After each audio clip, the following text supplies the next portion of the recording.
अनकरिची विद्वा अन्न हे पूर्ण ब्रह्म।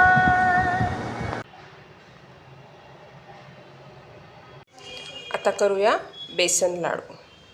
बेसन लाडूसाठी 1 वाटी बेसन पीठ घेतलं आहे, पाव वाटी तूप घेतलं आहे, तूप गरम करून घेतलं आहे आणि सजावटीसाठी बदाम आणि मनुका घेतला आहे।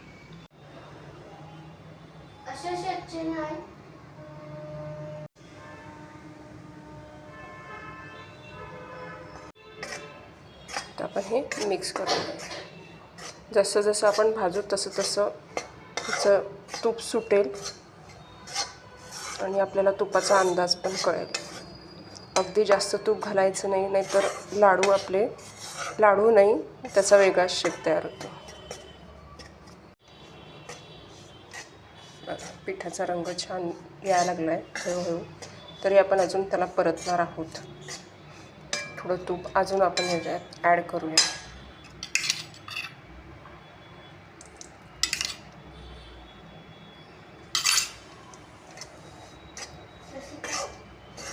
त्यात थोडंसं दूध टाकून आपण पीठ फुलवून घ्यायचं।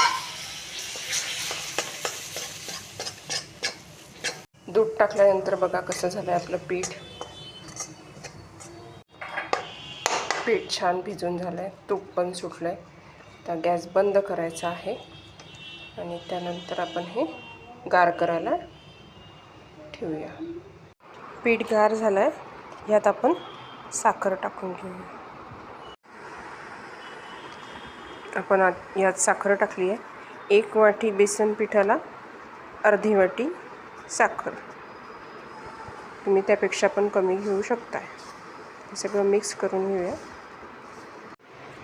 लाडू छानसे असे वळून घेऊया। काजू